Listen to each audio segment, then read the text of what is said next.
자, 2학년 친구들, 반갑습니다. 학습지가 지금 꾸준히 여러분들 카페에 올려줘가지고 선생님도 확인하고 있는데, 여러분들 올려준 사진이 좀 작거나 해서 일일이 피드백을 좀 하기는 힘들 것 같고, 오늘처럼 이렇게 영상으로 풀이 과정을 올리니까 해당 내용 잘 확인해서 여러분들 풀이에 혹시라도 뭐 좀 잘못된 점이 있으면 체크를 해서 제대로 된 개념을 잘 기억할 수 있도록 했으면 좋겠습니다. 자, 빠르게 빈칸부터 한번 채워볼게요. 자, 첫 번째 빈칸부터 바로 채워보도록 하겠습니다. 자, 지금 이 단원 자체는 총 지금 선생님이 한 3개의 학습지로 나눌 생각이고요. 지금은 이제 물질에 대해서 전반에 대한 내용을 확인하는 파트입니다. 자, 그래서 첫 번째, 자, 생명활동과 물질 대사에서 자, 어떤 물질이 자체적으로 또는 다른 물질과 상호작용하여 화학적 성질이 다른 물질로 변화하는 현상, 이걸 우리는 물질 대사라고 얘기를 하고요.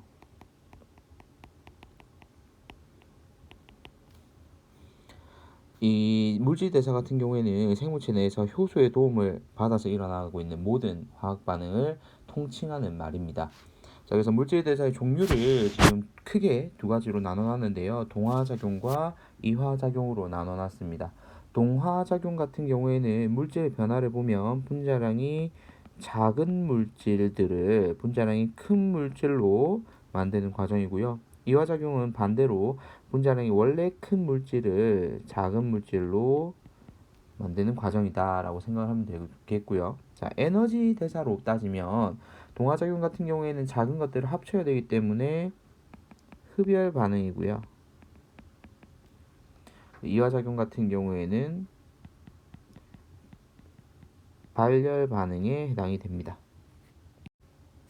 그래서 밑에 나와 있는 대로 대표적인 예는 동화작용은 광합성과 단백질 합성과 같은 경우가 있고요. 이화작용 같은 경우에는 세포호흡과 조합 발효가 있습니다. 우리가 여기서 좀 주목해야 될 부분은 광합성하고 세포호흡 같은 경우에는 이후에 여러분들이 생명과학 2를 또 배우게 되면 좀 더 자세한 내용으로 또 다루게 된다는 점. 여기에서는 생명과학 1에서는 우리가 조금 간단하게 이것이 대략적으로 어떤 과정이다 정도만 소개를 하고 세부적인 단계들은 생명과학 2에서 다루게 됩니다. 자, 그리고 공통점으로는 체내에서 뭐가 작용한다고요? 효소가 작용을 합니다.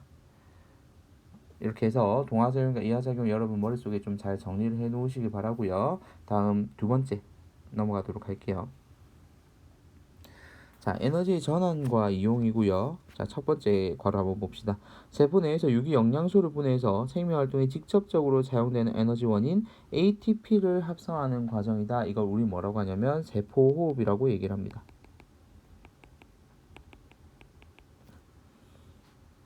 자, 여기서 중요한 건 ATP거든요. ATP가 뭐냐?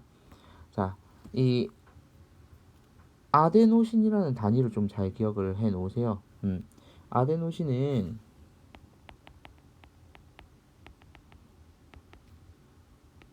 여러분들이 알고 있는 염기의 종류의 하나인 아데닌 그리고 리보스의 결합체를 우리는 아데노신이라고 얘기를 해요. 그래서 여기 ATPA도 아데노신의 A를 의미하는 겁니다. 자, 그렇다면 T는 뭐냐? 자, T 같은 경우에는 우리가 세 개를 의미하는 게 바로 T입니다. 뭐 트리플 또는 뭐 트리오 뭐 이런 것들이 대부분 이 세 개를 의미하는 말이잖아요. 그래서 T는 트리라고 해서 세 개를 의미하는 거고요. 그리고 P는 인상기를 얘기를 하는 거예요. 그래서 우리가 지금 ATP라고 불러지는 요거는 아데노신 3인산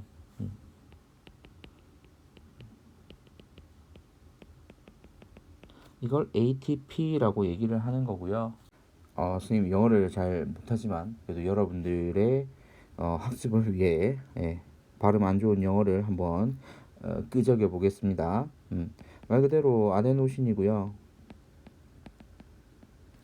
이 아데노신은 우리가 앞에서 얘기했다시피 아데닌과 리보스의 이 결합을 우리가 통칭해서 아데노신이라고 얘기를 합니다.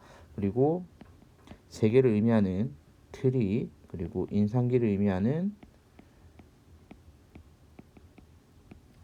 포스페이트라고 해서 여기 S가 조금 이상하죠? 네, S.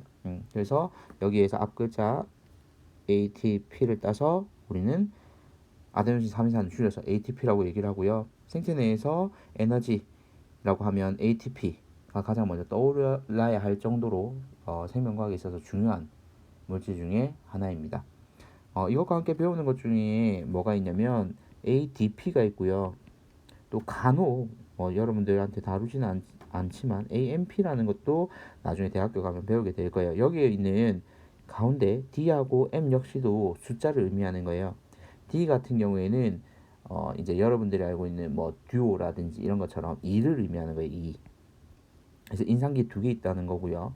N 같은 경우에 모노라고 해서 이제 인상기가 하나 있다라는 의미거든요. 그래서 이런 내용은 여러분들이 규칙성을 좀 알고 있으면 훨씬 더 빨리 이해를 할 수가 있겠죠.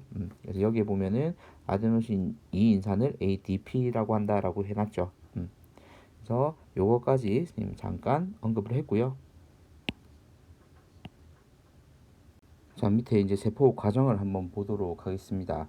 자, 우리가 세포 과정 같은 경우에 선생님 지금 빈칸을 뻥뻥뻥 뚫어 놓은 상태죠. 그래서 여러분들이 이 칸을 채우면 되는 거였었는데 일단 가장 먼저 재료가 되는 것부터 확인해 볼게요. 재료는 포도당입니다. 포도당.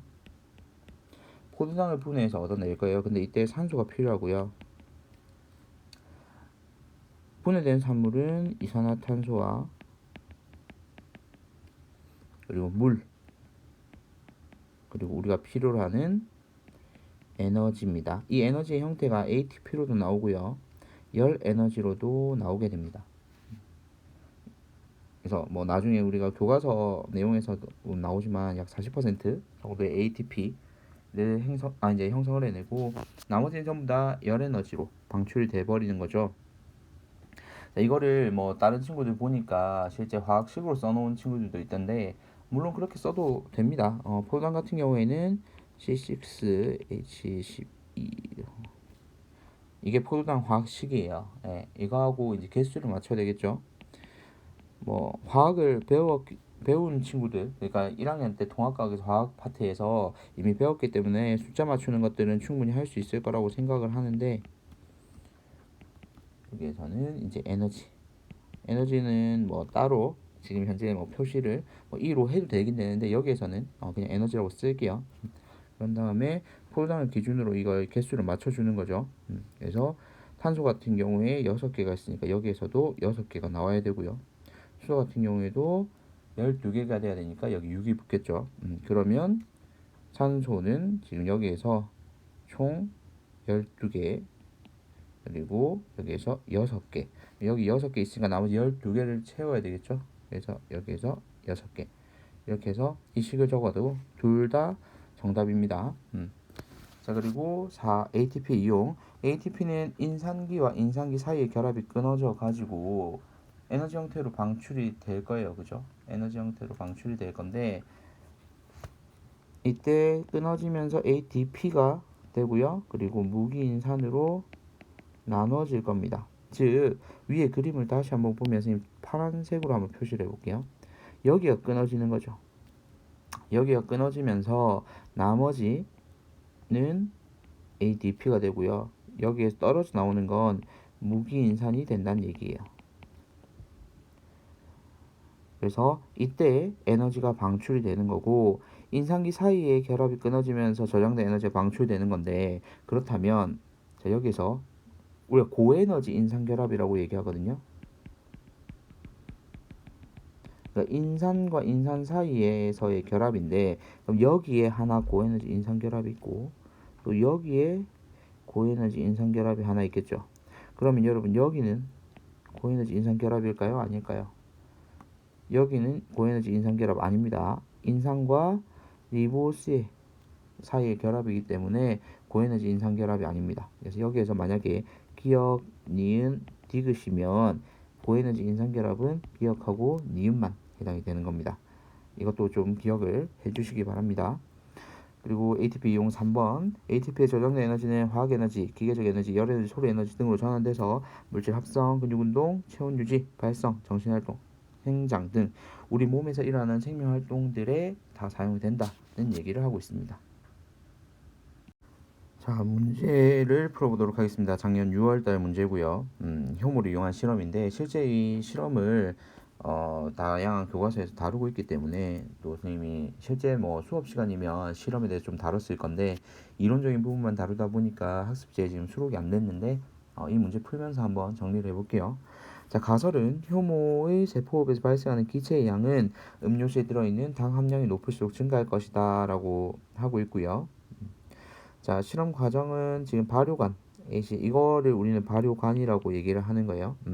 AC에 표와 같이 용액을 넣고 맹간부에 공기가 들어가지 않도록 발효관을 세운 후에 입구를 솜으로 막습니다. 자, 그럼 이제 이 안에서는 기체가 생겨나면 안에서 폐쇄되어 있는 공간이니까 나가지는 못하는 거죠. 자, 여기서 발효관 A에는 증류수를 넣어놨어요. 그러면 우리가 이 A는 대조군이라는 것을 알 수 있을 거고요. B하고 C 같은 경우에는 음료수 기억하고 니은 다른 종류를 넣고 있습니다. 자, 그런 뒤에 효모에 기체가 발생하면 맹간부 수면의 높이가 점점 낮아진다. 자, 이 맹간부에 기체가 모이기 시작해요. 그러면 기체가 모이기 시작하면 여기에서 밀어내겠죠. 그러면 여기에서 밀리면 밀릴수록 여기에 뭐가 들어찬다는 거죠? 생성된 기체가 이 안으로 지금 가득 찬다는 얘기입니다. 자, 50분 후에 기체의 발생량을 측정을 했더니 자, B가 C보다 더 많은 상태죠. 자, 이제 우리가 문제를 한번 볼게요. 자, 먼저 기억. A는 대조군이다. 증류수를 넣었다는 것 자체가 음료수를 넣지 않은 상태에서 그냥 가만히 두고 변화가 일어나지 않는다는 것. 예를 들어서 음료수를 넣지 않고 증류수를 넣는데도 만약에 변화가 일어났다. 맹간부에 기체가 모였다. 그럼 이 실험 자체의 설계가 잘못된 거죠. 그리고 니은 B와 C에서 맹간부에 모인 기체는 이산화탄소이다라고 했는데 자, 호흡 과정에서 발생한 결과물이기 때문에 이산화탄소가 맞습니다. 그리고 디귿 다에서 맹간부의 수면 높이는 B가 C보다 높다라고 되어 있는데 자, B 같은 경우 기체가 많아요. 그럼 기체가 많이 있으면 수면 높이가 낮아지겠죠. 그래서 디귿은 틀렸습니다. 그럼 답은 기억과 니은 3번이 되겠죠. 자, 이어서 8번 문제 한번 보도록 하겠습니다. 6월 모의고사 같은 경우에 범위가 작기 때문에 주로 이 부분의 문제들이 좀 많이 출제되는 편이에요. 자, 그림은 생물체에서 일어나는 물질 대사의 과정을 나타낸 것이다. 기억과 니은은 각각 산소 아니면 이산화탄소라고 얘기를 했고요. 가와 나는 각각 광합성과 세포호흡 중 하나이다라고 되어 있는데 항상 이런 문제 나오면 비대에너지가 붙어 있으면 광합성입니다. 자, 그리고 나는 당연히 세포호흡일 거고요. 자, 그리고 기억과 니은을 보면은 세포호흡 같은 경우에는 기억을 사용을 하죠. 그럼 여기가 O2일 거고, 그리고 배출되는 니은이 이산화탄소일 겁니다. 이것까지 알고 있으면 문제 푸는데 크게 어려움이 없을 거라고 생각돼요. 먼저 기억. 동그라미 기억은 산소, 그리고 동그라미 니은은 이산화탄소이다. 맞고요. 그 다음에 니은. 가는 이화작용에 해당한다. 광합성이기 때문에 이화작용이 아니라 동화작용에 해당되겠죠. 그 다음에 디귿. 다 과정에서 에너지가 방출된다라고 되어 있는데 자, 다 과정은 보면 ADP 그리고 무기인산이 합해져서 ATP가 되잖아요. 그럼 이거는 동화에 해당되는 거죠. 에너지가 흡수되는 거죠. 그래서 디귿도 틀렸습니다. 답은 1번입니다. 다음 문제로 넘어가 보도록 하겠습니다. 자, 9월달 11번 문제 보도록 하겠습니다. 그림 가는 동물세포에서 일어나는 ATP와 ADP의 전환을 그리고 나는 가를 건전지 충전가하고 방전의 비유로 해서 나타내고 있습니다. 자, 이에 대한 설명 옳은 것만 한번 골라봅시다. 기억. 동그라미 기억은 고에너지 인산결합을 형성하는 데 이용된다. 자, 기억은 지금 안으로 들어가고 있죠. ADP하고 무기인산을 이용해서 ATP로 지금 결합하고 있으니까 결합을 형성하는 데 이용하는 거 맞습니다. 자, 그리고 이어서 니은. 니은의 일부는 생명활동에 이용된다. 자, 이때 방출되는 에너지의 일부는 생명활동에 이용된다가 맞고요. 디귿. 충전된 건전지. 충전이 되어 있는 거는 이제 에너지를 갖고 있다는 얘기죠. 그러면 이거는 ADP가 아니라 ATP에 해당이 돼야 되겠죠. 답이 기억하고 니은인 3번이 되겠습니다. 뭐 내용이 크게 어렵거나 하는 부분은 없죠. 자, 이어서 다음 문제 11월 문제로 넘어가 보겠습니다.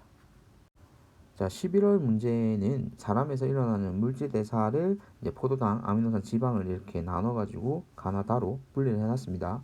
자, 일단 하나씩 볼까요? 포도당하고 산소 같은 경우에 지금 이산화탄소하고 물로 분해되었죠, 그죠? 그리고 아미노산 같은 경우는 단백질로의 합성이고요.